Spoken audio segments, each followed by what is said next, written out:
누가복음 12장 35절에서 40절까지의 말씀, 하나님의 말씀을 봉독하겠습니다. 누가복음 12장 35절에서 40절까지 제가 봉독하겠습니다. 허리에 띠를 띠고 등불을 켜고 서 있으라.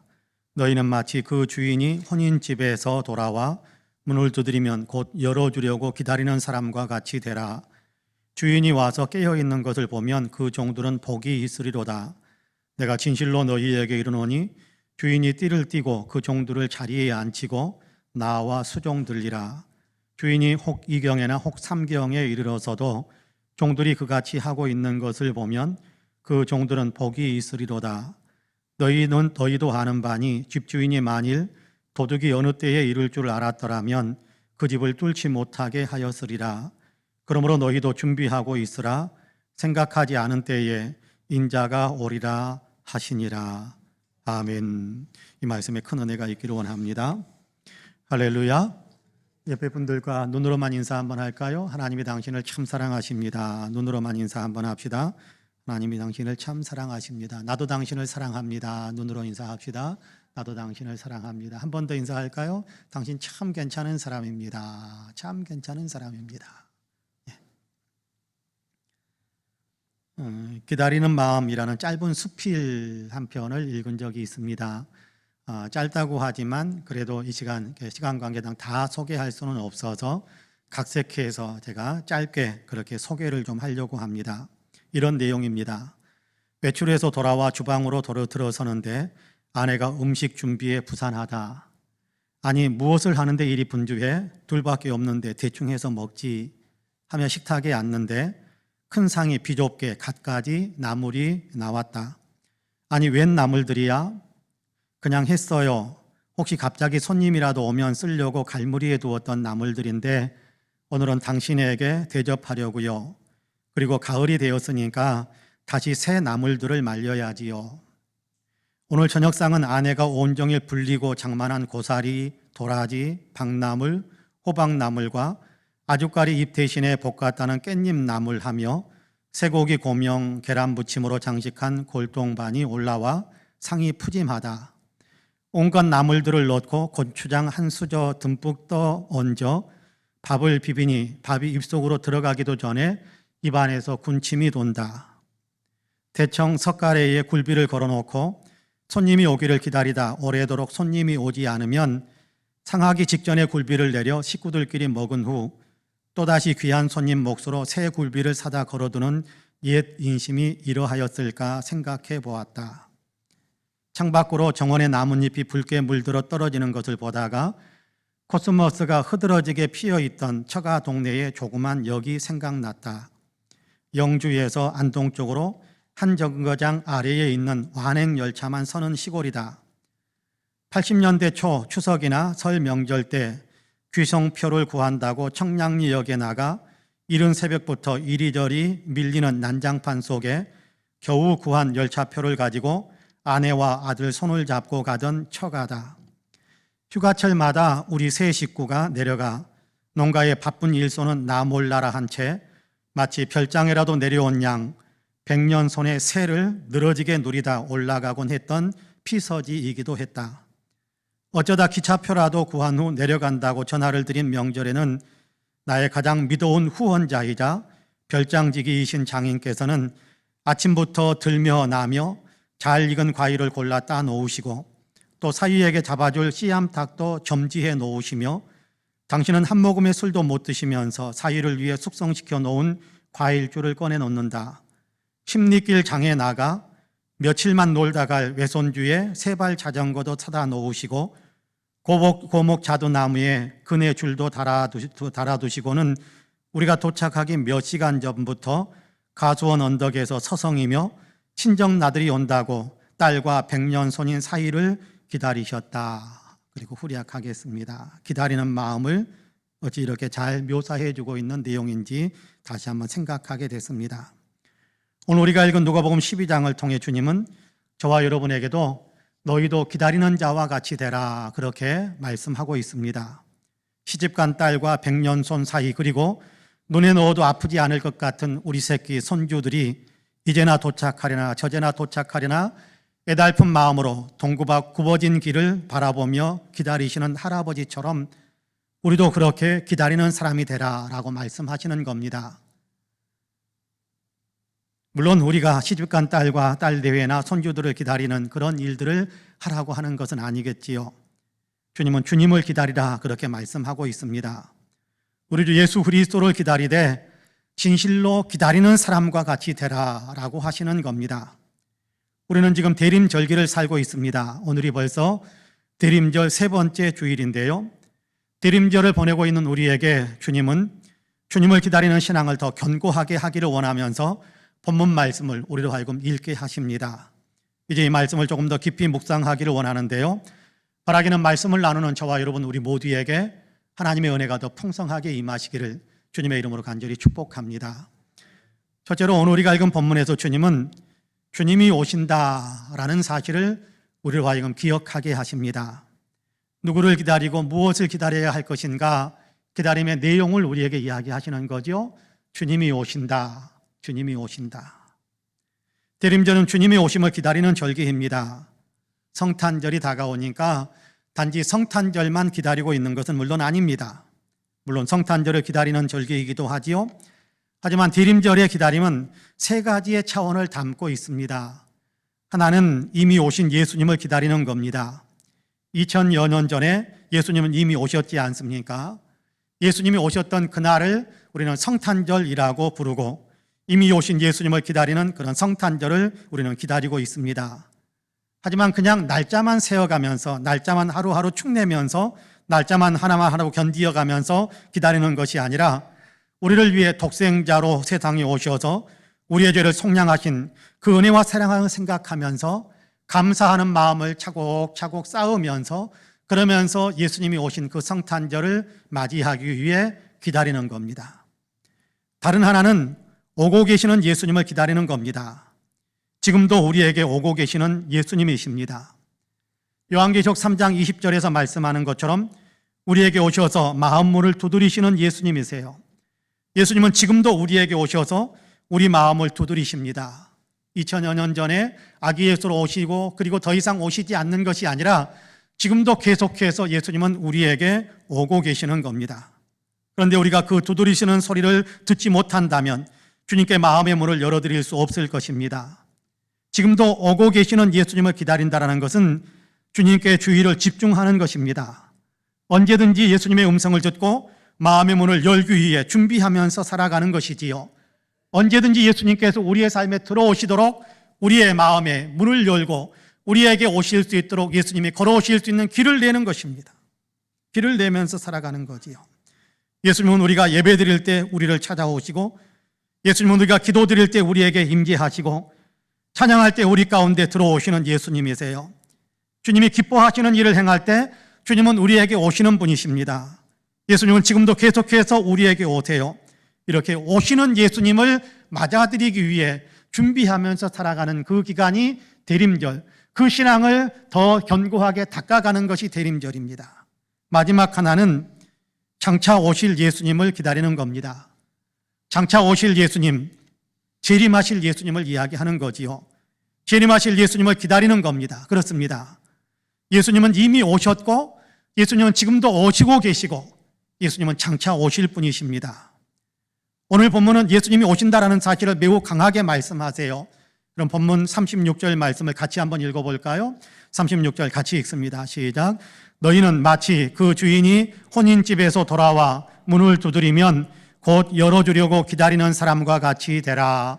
할렐루야. 주인이 혼인집에서 돌아와 문을 두드리면 그렇게 이야기하지 않습니까? 주인이 혼인집에서 돌아온다. 그렇게 말씀하는 겁니다. 반드시 오는 것 아니겠어요? 예수님은 비유로 그렇게 우리에게 말씀을 들려줍니다. 집주인이 다른 집의 혼인잔치에 갔다가 돌아오는 것을 비유로 그렇게 설명하고 있고 그렇게 우리를 권면하고 있습니다. 이스라엘의 결혼식 문화는 우리와 다릅니다. 우리는 낮에 결혼식을 하고 어찌 해질녘에라도 결혼식 한다라고 청첩을 하게 되면 왜 이렇게 늦은 시간에 결혼식을 하는지 모르겠다라고 좀 투덜거리기도 하는 것이 우리의 결혼식 문화의 어떤 흐름 아닙니까? 그런데 이스라엘의 결혼식은 흔히 밤에 이루어집니다. 하루로 또 한두 시간 만에 끝나는 것도 아니고 하루 만에 끝나는 것도 아니고 여러 날에 걸쳐서 결혼식을 진행하기도 합니다. 그러니까 결혼식에 참석한 사람이 언제쯤 다시 집으로 돌아올 것인가라는 것을 예측한다는 것은 결코 쉬운 일이 아닙니다. 밤중에 올련지 새벽녘에 올련지 아니면 날이 아예 새고 다음 날 아침에 오게 될 것인지 아니면 하루를 더 있다 오게 될 것인지 예측할 수가 없습니다. 그렇다고 해서 안 오는 것은 결코 아닌 거지요. 집주인이 왜 집으로 돌아오지 않겠습니까? 결혼식 방문을 끝내고 나면 반드시 돌아옵니다. 예수님도 이렇게 반드시 오신다라는 사실을 말씀하기 위해 집주인이 결혼식에 갔다가 돌아와서 문을 두드리는 것과 같다. 예수님은 그런 분이시다라는 것에 대한 얘기를 하는 겁니다. 반드시 오신다라고 하는 겁니다. 그렇습니다. 예수님은 반드시 오십니다. 또한 우리가 읽은 본문에서는 예수님이 오심에 대해서 한 가지를 더 말씀을 하는데요. 갑작스럽게 오신다라고 이야기합니다. 39절과 40절 말씀을 같이 한번 읽어볼까요? 39절과 40절 같이 읽겠습니다. 시작. 너희도 아는 바니 집주인이 만일 도둑이 어느 때에 이를 줄 알았더라면 그 집을 뚫지 못하게 하였으리라. 그러나 너희도 준비하고 있으라. 생각하지 않은 때에 인자가 오리라 하시니라. 할렐루야. 도둑이 오는 것처럼 오신다 그렇게 이야기합니다. 예수님이 도둑이다라는 건 아닙니다. 도둑이 오는 것처럼 예기치 않을 때에 방비하지 못하고 있는 그런 틈을 타서 예측할 수 없게 그렇게 도둑처럼 예수님께서 오실 수 있다는 겁니다. 그처럼 주님이 오시는 것이 사람들이 예측하지 못한 때에 오신다라는 사실을 강조하기 위해서 도둑이 오는 것처럼 예수님이 오신다 그렇게 말씀하고 있는 겁니다. 언제쯤 오실 거야? 그러니까 그때 닥쳐서 준비해도 되겠지라는 생각을 할 수 없다라는 겁니다. 다음에 준비하면 되겠지 할 여유가 없다라는 겁니다. 지금 매 순간 준비하지 않는다면 주님이 급작스럽게 오실 것이고 그때에는 크게 낭패를 당하게 된다는 것을 경고하시는 겁니다. 지금 매 순간을 준비하면서 살아야 주님이 오시는 그때에 주님 앞에서 크게 영광을 입게 될 것이다 라는 사실을 이야기하시는 거지요. 그렇습니다. 주님은 오늘 우리가 읽은 본문에서 반드시 오신다라는 사실을 이야기하고 갑작스럽게 오신다라는 사실을 또한 동시에 말씀하고 있습니다. 사람들이 생각지도 못하는 때에 주님이 오신답니다. 이 사실에 깨어 있어야 합니다. 반드시 오신다, 지금도 오시고 계신다라는 사실을 늘 생각해야 하는 겁니다. 그렇습니다. 주님은 장차 재림의 주님으로 오실 것입니다만 동시에 주님은 이미 오셨던 분인데 그리고 동시에 주님은 지금도 우리의 삶에 녹화하고 우리 삶에 들어오시길 원하셔서 우리에게 찾아오시는 그런 주님이시다라는 겁니다. 그렇습니다. 오늘 우리의 삶에 예수님이 들어오신다면 여러분 우리의 마음이 얼마나 크게 기쁘고 행복하겠습니까? 주님이 우리 안에 들어오신다면 주님의 평강을 우리에게 가득 채워주실 텐데 우리의 마음 속에 우리의 삶 속에 얼마나 놀라운 평강이 있겠습니까? 주님은 전능하신 주님이신데 그 주님이 우리의 삶에 강림하게 임하신다고 한다면 우리의 삶의 모든 것들이 어떻게 얼마나 주님의 은혜로 그렇게 잠잠해지고 파도가 사라지고 잠잠해질 수 있겠습니까? 그렇습니다. 주님은 지금도 오고 계시고 장차 오실 분이십니다. 이 사실을 기억하시고 항상 주님을 영접할 준비를 하시면서 살아가시는 우리 모든 성도님들이 되시기를 주님의 이름으로 간절히 축복합니다. 둘째는 잘 준비하고 기다려야 한다 그렇게 말씀합니다. 잘 준비하고 기다리라라고 말씀합니다. 주님이 오시니까 주님을 기다리라라고 하시는 거지요. 오시는 주님을 언제든지 영접해 드릴 수 있도록 그렇게 준비를 하면서 기다리고 있어야 된다 그렇게 이야기합니다. 그럼 본문 35절과 36절 말씀을 같이 한번 읽어볼까요? 35절 36절 같이 읽습니다. 허리에 띠를 띠고 등불을 켜고 서 있으라. 너희는 마치 그 주인이 혼인집에서 돌아와 문을 두드리면 곧 열어주려고 기다리는 사람과 같이 되라. 할렐루야. 기다리는 사람과 같이 되라고 하십니다. 기다리는 사람과 같이 되라라는 얘기는 혼인잔치 집에 갔던 주인이 집으로 돌아와 문을 두드리면 곧바로 문을 열어주기 위해서 준비하고 기다리고 있는 종과 같은 그런 어떤 삶의 자세를 취하고 있어야 한다 그렇게 이야기하는 겁니다. 주인이 어느 때에 오든지 간에 항상 준비되어 있어야 한다는 거예요. 주인이 언제 오든지 간에 문을 열어줄 수 있도록 준비하고 있어야 된다는 겁니다. 잠들어 있다가 주인이 막 문을 쾅쾅쾅쾅 두드리는데도 못 듣고 있다가 그냥 주인이 막 소리를 고래고래 지르니까 그때야 간신히 눈 비비고 나와가지고 문을 열어주는 그런 어떤 종의 자세가 아니라 주인이 오면 언제든지 문을 열어줄 수 있도록 만반의 준비를 갖추고 문을 두드리는과 동시에 문을 활짝 열어줄 수 있는 준비된 종, 기다리는 종과 같은 그런 믿음의 자세를 취해야 한다라고 이야기하는 겁니다. 그러면서 구체적으로 어떻게 하라고 하느냐 하면 허리에 띠를 띠고 등에 등불에 등불을 켜고 서 있는 사람들처럼 그렇게 하라라고 말씀하세요. 유대인들의 옷은 위에서 아래까지 하나로 통으로 되어 있는 옷들이 많아요. 대체적으로 그렇게 옷을 입습니다. 원피스 같은 거지요. 통 원피스 같은. 근데 그 옷은 우리가 입는 어떤 원피스보다 훨씬 더 펑퍼짐하게 넓고 그리고 길이도 바닥에 끌릴 정도로 긴 옷입니다. 이런 옷차림으로는 일을 할 수도 없고 또 이동하거나 여행을 할 수도 없을 것입니다. 그럼 일을 할 때나 이동할 때는 허리띠를 사용해서 옷을 좀 위로 축혀 올리고 그리고 허리띠로 꽁꽁 묶어서 활동하는 데 어려움이 없도록 걸리적거리지 않도록 먼 길을 걸어가더라도 걸리적거리지 않도록 허리띠를 띠게 됩니다. 그래야 일할 수 있고 이동할 수 있기 때문입니다. 허리에 띠를 띠라라는 말씀은 그러니까 언제든지 주인이 오면 주인의 시중을 줄 수 있도록 잘 준비하고 있으라라는 것이고 주인이 가자고 하면 어디서든지 주인을 따라 움직일 수 있는 만반의 준비를 하고 있어야 된다는 그런 의미가 담겨져 있습니다. 허리에 띠를 띠라라는 말씀은 출애굽기에도 등장하고 있는 것을 보게 되는데요. 출애굽 구원의 역사를 행하실 때 하나님께서 이스라엘 사람들에게 너희는 허리에 띠를 띠라라고 명령하십니다. 하나님께서 유월절 식사를 명령하셨지 않습니까? 유월절 식사를 할 때 하나님께서 너희는 허리에 띠를 씌고 발에 신을 신고 그렇게 유월절 식사를 하라라고 명하셨어요.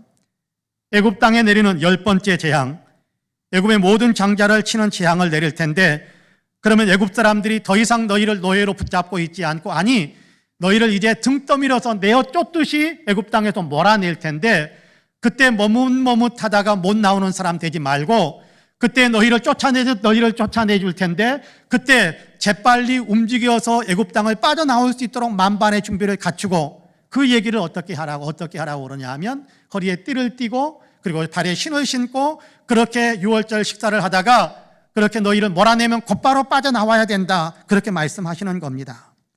하나님께서 인도하실 때 구원의 사건을 펼치기 시작하실 때 그때서야 짐 싸고 그때서야 옷 챙겨 입고 그러려고 하지 말라라는 겁니다.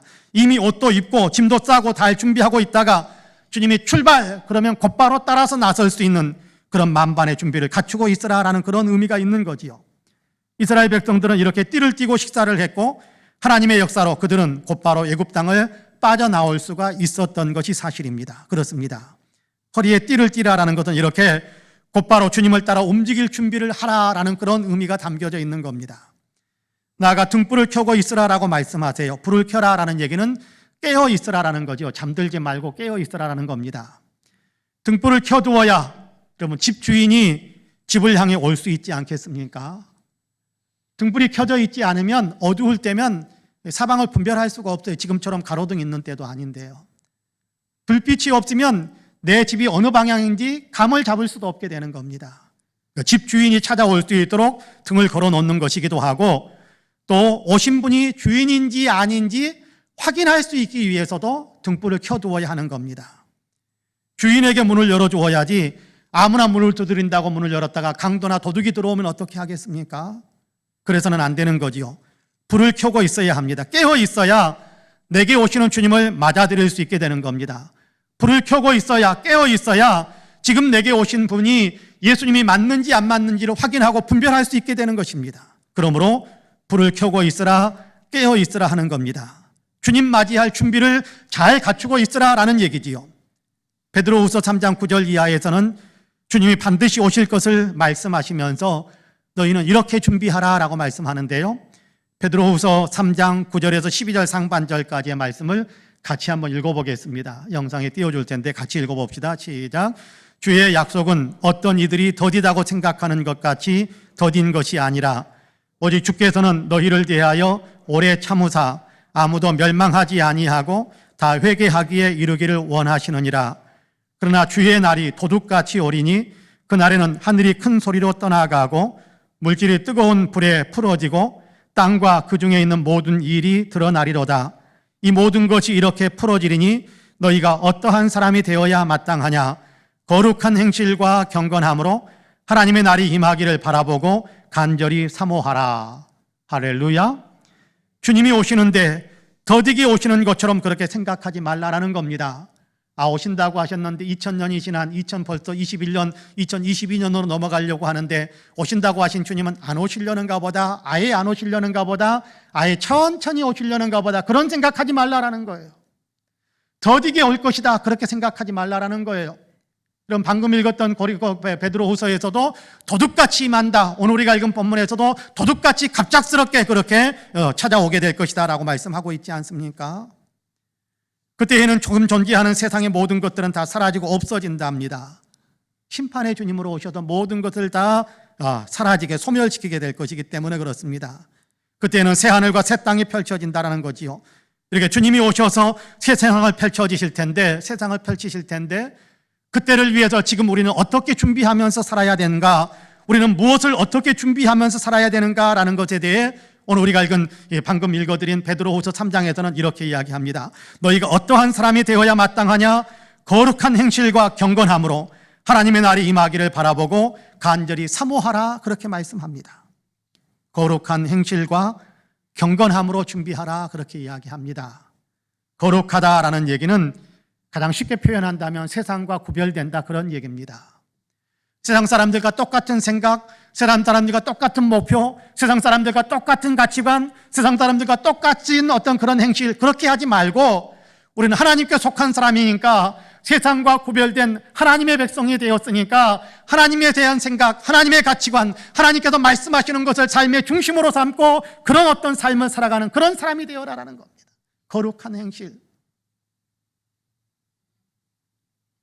경건함으로 무장하라고 그렇게 이야기합니다. 경건하다라는 얘기는 예수님을 닮아간다라는 얘기거든요. 예수 그리스도를 닮아간다라는 거지요. 예수님과 같은 마음의 태도를 갖는 것이고 예수님과 같은 마음을 품고 예수님처럼 그렇게 살아가는 것을 이야기하는 겁니다. 그러니까 거룩한 행실과 경건함이라는 얘기는 같은 사실을 강조해서 반복적으로 다른 단어를 통하여 그렇게 묘사하고 있다, 우리가 그렇게 이해해도 될 것 같습니다. 주님을 믿는 믿음의 받은 태도를 가지라, 그런 얘기지요. 하나님을 경외하며 그리스도 예수의 제자다운 행실을 하면서 살라라는 겁니다. 주님이 원하시고 주님이 기뻐하시고 주님이 우리에게 기대하시는 그런 삶을 살라라는 것이지요. 마태복음 25장에서 최후의 심판에 대해 말씀하시는 그런 그 말씀을 우리는 기억하고 또 늘 생각할 수 있을 거라고 저는 생각을 합니다. 어떻게 준비했느냐에 따라서 상과 벌을 내리실 텐데, 그때 주님께서 하시는 말씀이 있습니다. 굶주리는 사람, 목마른 사람, 나그네 된 사람, 헐벗은 사람, 감옥에 갇히거나 병들에 누워있는 사람들을 돌아봐 줄 아는 삶을 사는 것, 그것이 하나님께서, 우리 주님께서 기대하시는 것이고 그런 열매가 우리에게서 나타나야 된다라는 사실을 강조하기 위해서 그 말씀을 들려주신 겁니다. 우리의 일상의 삶을 거룩한 행실로 또 경건한 어떤 삶으로 살아간다는 것은 어렵고 힘든 사람들을 돌보아 줄 아는 것, 그렇죠? 하나님 앞에서의 경건은 고아와 과부를 돌보아 줄 아는 것이다 라고 베드로 사도는 이야기하기도 하는데요, 그렇습니다. 어려운 사람들을 사랑으로 돌보아 줄 알고 예수님께서 하셨을 것 같은 그런 어떤 삶의 내용들을 우리의 삶 속에서 실천하고 그렇게 살아가는 겁니다. 내 이익이나 내 야망이나 아니면 내 욕심, 여기에 우리가 묻혀서 살아가는 것이 아니라 주님께서 우리에게 기대하시고 말씀하셨던 것, 주님께서 하셨음직한 그런 어떤 삶을 우리가 살아가기를 원하는, 그것이 준비하는 삶이라는 겁니다. 주님 오셨을 때 너는 내가 원하는 대로 살았구나, 너는 내가 원하는 대로 그렇게 살았구나, 내가 이야기하는 대로 그렇게 순종하면서 따라왔구나, 그렇게 인정해 주실 수 있는 삶을 사는 것이 준비하면서 살아가는 거예요. 준비하면서 기다리는 삶을 살아가는 겁니다. 오늘 우리가 읽은 본문에서 주님은 분명하게 이야기하고 있지 않습니까? 기다리는 사람과 같이 되라. 준비하면서 기다리는 사람과 같이 되라. 예수님께서 원하시는 삶, 예수님께서 기대하시는 삶을 우리가 살아야 한다는 겁니다. 그런 의미에서 저와 여러분은 예수님께서 반드시 오신다라는 사실을 생각하면서 예수님이 오실 때 칭찬받을 수 있는 사람으로 서기 위해 주님을 맞아들이기 위한 잘 준비된 기다림의 사람으로 살아가시기를 주님의 이름으로 간절히 축복합니다. 아멘. 마지막 세 번째로는요, 이렇게 기다리는 사람에게 복이 있다, 그렇게 말씀합니다. 기다리는 사람에게 복이 있다. 준비하면서 기다리는 사람에게 복이 있다라고 이야기하는 겁니다. 설교 소두에 기다리는 마음에 대한 수필의 말씀을 잠깐 들려드렸었습니다. 사이가 아버님 저희 내려갑니다 라고 통보를 했을 때, 전화를 드렸을 때 그 소식을 듣고 그 수필에 나오는 그 장인어른, 그 할아버지는 영접 맞아드리기 위해서 딸 내외를 그리고 손주를 맞아드리기 위해서 부랴부랴 그때부터 준비하는 어떤 장면들이 수필 가운데 묘사되어 있는 것을 보고 마음이 따뜻해지는 것을 저는 느낄 수 있었습니다. 사이가 좋아하는 과일, 사이에게 잘 먹이고 싶은 어떤 음식들 준비를 하고, 또 손주가 오면 그 손주, 어린 손주가 이렇게 동네 가수원 같은데 동네 길에서 좀 타고 놀 수 있도록 재미있게 해주기 위해서 세발 자전거도 사다 놓고, 손주와 함께 시간을 보내기 위해서 그네도 매달아 놓고 오면은 그네 이렇게 태워서 흔들어 주기도 하고, 그러기 위해서 만반의 준비를 갖추고 있는 거예요. 준비를 하면서 기다리는 겁니다. 이럴 때 이 할아버지, 이 장인어른이 이 사이가 오고 딸이 오고 손주가 올 때 더할 수 없는 큰 기쁨을 아마 맛보았을 겁니다. 그리고 함께 있는 동안도 너무너무 행복한 시간이 될 거예요. 근데 우리 내려갑니다 라고 했는데 오든지 말든지 관심도 안 갖고 아무런 준비도 하지 않고 있다가 갑자기 눈앞에 떡하니 딸이 나타나고 사이가 나타나고 손주가 나타나면 아마 굉장히 마음이 이렇게 민망해질 수 있을 겁니다. 기다리지 않고 있다, 아무런 기다림도 없이 덜썩 눈앞에 나타나면 이렇게 마음이 멋쩍기도 하고 민망하기도 하고 어쩔 줄 몰라 하기도 하고, 그런데 있는 내내 이렇게 머물러 있는데 집에 머물러 있는 그 내내 아마 가시방석에 있는 것 같고 아마 기쁨이 없고 그냥 부담되는 마음만 더 많아질 수 있을 거예요. 여러분, 이렇게 사람이 오는 것도요, 기다리는 만큼 더 기쁘고 행복해지는 것 같아요. 잘 준비한 만큼 더 기쁘고 행복함을 누릴 수 있게 되는 것 같습니다. 주님을 맞이할 때도 똑같아요. 주님을 맞이할 때도 똑같아요. 오시는 주님 반드시 오시는데 급작스럽게 오실 텐데 그 주님을 맞이하기 위해서 잘 준비된 것과 준비되지 않는 것은 엄청난 구분이 있다는 거예요. 잘 준비하는 곳에 복이 있고 잘 준비하는 곳에 기쁨이 있고 잘 준비하는 곳에 축복이 있다는 거예요. 그럼 우리가 읽은 본문 조금 전에 우리가 살펴봤습니다. 마태복음 25장에서도 우리가 잠깐 살펴봤습니다만은 마태복음 25장 31절, 아까 말씀드렸던 그 비유의 시작점이 31절부터 시작이 되는데 31절에 보면 인자가 자기 영광으로 모든 천사와 함께 올 때에, 주님께서 재림에 오실 때 그런 얘기 아닙니까? 세상의 모든 것들을 심판하실 때에 모든 민족을 다 예수님 앞에 심판의 보좌에 앉으셔서 예수님 앞에 모든 민족을 다 오게 하고, 마치 목자가 양과 염소를 구분하는 것처럼 사람들을 이렇게 오른쪽 왼쪽으로 다 이렇게 편을 갈라놓는다라는 거예요. 구별을 해놓는다라는 거예요. 구별한 다음에 오른쪽에 있는 사람들에게 예수님께서 그렇게 말씀하신다고 했습니다. 지극히 작은 한 사람이 줄일 때에 너희가 먹을 것을 주었고, 목마를 때에 마시게 하였고, 나그네 되었을 때에 영접하였고, 헐벗었을 때에 옷을 입혔고, 병들었을 때에 돌보았고, 옥에 갇혔을 때에 와서 보아주었기 때문에 너희에게는 복을 내릴 텐데 창세전부터 예비한 영원한 나라, 아버지께서 준비한 바로 그 나라에 너희가 들어가기를 원한다라면서 축복을 선포하신다라고 분명하게 말씀합니다. 평상시에 주님 뜻대로 살아감으로 주님 맞이할 준비를 잘했기 때문에 너희는 복을 받게 될 것이다 라고 하시는 겁니다. 잘 준비하고 기다리는 사람에게 주님은 복을 주신다라는 거예요. 오늘 우리가 읽은 본문에서도 같은 얘기를 합니다. 주님은 기다리는 사람에게, 잘 기다리는 사람에게 복을 베풀어 주신다라고 말씀하세요. 여러분 37절과 38절 말씀인데요, 같이 한번 읽어볼까요? 37절과 38절 같이 읽습니다. 주인이 와서 깨어있는 것을 보면 그 종들은 복이 있으리로다. 거기 복에다가 동그라미를 쳐놓으셔도 됩니다. 내가 진실로 너희에게 이르노니 주인이 띠를 띠고 그 종들을 자리에 앉히고 나와 수종들더라. 주인이 혹 2경이나 혹 3경에 이르러서도 종들이 그같이 하고 있는 것을 보면 그 종들은 복이 있으리로다. 거기 복에다도 동그라미를 쳐놓으시면 나중에 강조점을 두고 읽으실 수 있을 겁니다. 주님은 지금 복이 있으리라라는 말씀을 두 구절에 걸쳐서 연거푸 계속해서 선포하고 있습니다.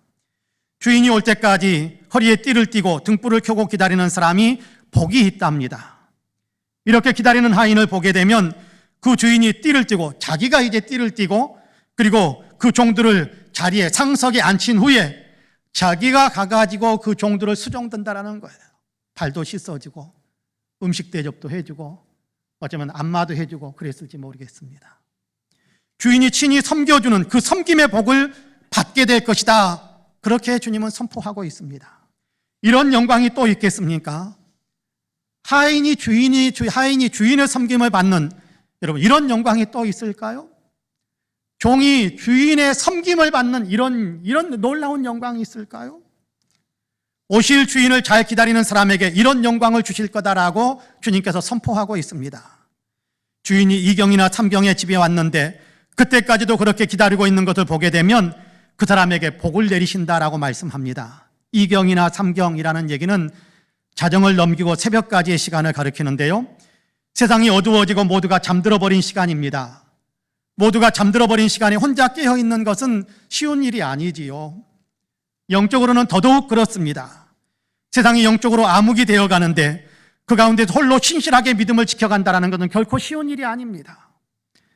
남들 다 영적으로 이렇게 잠자고 있는데 혼자 깨어 있는 것, 여러분, 가슴이 타는 일이고, 그러다 보면 어느 순간에 아이고 나도 그냥 잘까, 나도 그냥 나태해지고 게을러지고 싶은 마음이 들지 않을 수가 없어요. 근데 그 가운데에서도 영적으로 깨어서 믿음을 지킨다는 것은 대단히 힘든 일 가운데 하나입니다. 남들도 다 그렇게 편하게만 살려고 하는데, 그런데 혼자서 예수님을 따르는 거룩한 삶을 살기 위해 수고하고 애쓰는 것을 마다하지 않는 그런 믿음의 삶을 산다는 것은 결코 쉬운 일이 아니에요. 근데 그렇게 깨어있는 사람, 준비하면서 그렇게 기다리는 사람에게 예수님은 복을 줄 것이다 라고 그렇게 선포하고 있습니다. 영광스러운 복, 영광을 누리게 하는 귀한 복을 내리신다라고 말씀하세요. 요한계시록 20장 여러분 4절과 6절 말씀을 같이 한번 읽어보겠습니다. 영상에 띄워줄 텐데 요한계시록 20장 4절과 6절입니다. 같이 한번 읽겠습니다.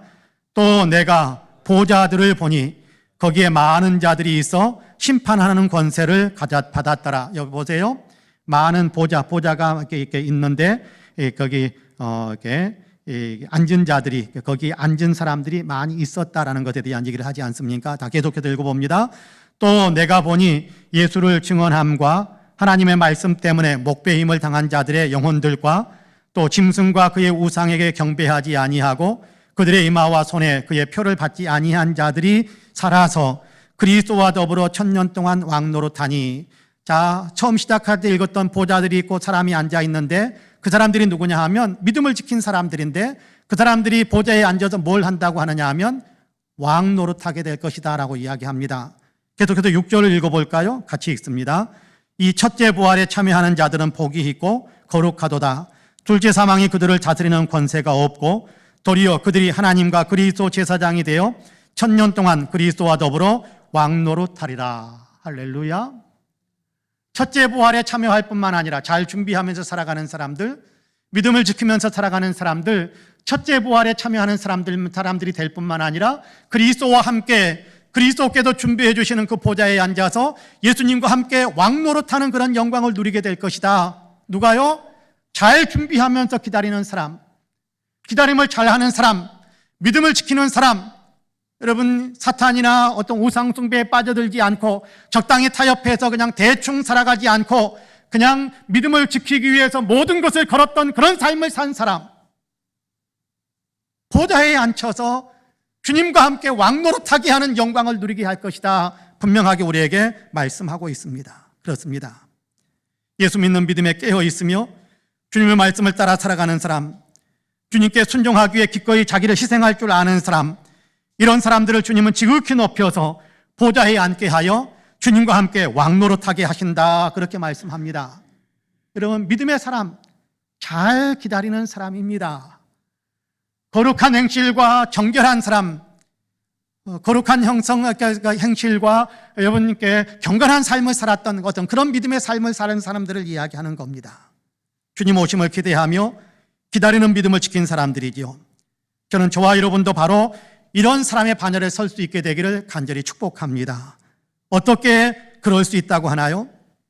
어떻게 그런 영광의 자리에, 아름다운 복을 누리는 자리에 설 수 있다고 하나요? 주님은 오늘 우리가 읽은 본문에서 분명하게 말씀합니다. 허리에 띠를 띠고 등불을 켜고 서 있으라. 너희는 마치 그 주인이 혼인집에서 돌아와 문을 두드리면 곧 열어주려고 기다리는 사람과 같이 되라. 기다리는 사람과 같이 되라. 허리에 띠를 두르고 등불을 켜서 주인이 이제 나오시려나 저제 나오시려나 기다리는 사람. 무슨 얘기입니까?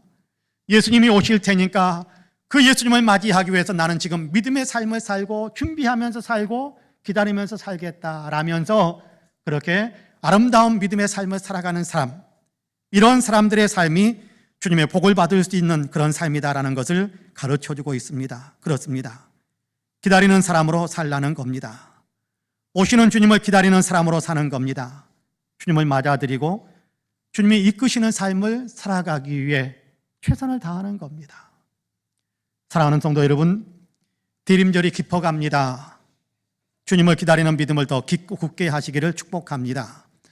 이미 오신 예수님, 그 오신 날 성탄절인데, 그 오신 날을 기념하는 성탄절이 다가오는데 그냥 성탄절 하루하루 다가오도록 기다리는 정도가 아니라 영광의 보좌를 버리시고 나를 위해 세상에 오셔서 십자가를 지셔서 나를 대속하신 그 주님의 은혜를 생각하면서 감사하는 마음을 고이고이 접어가면서 감사하는 마음으로 기다릴 수 있는 귀한 믿음의 삶이 되기를 간절히 원합니다.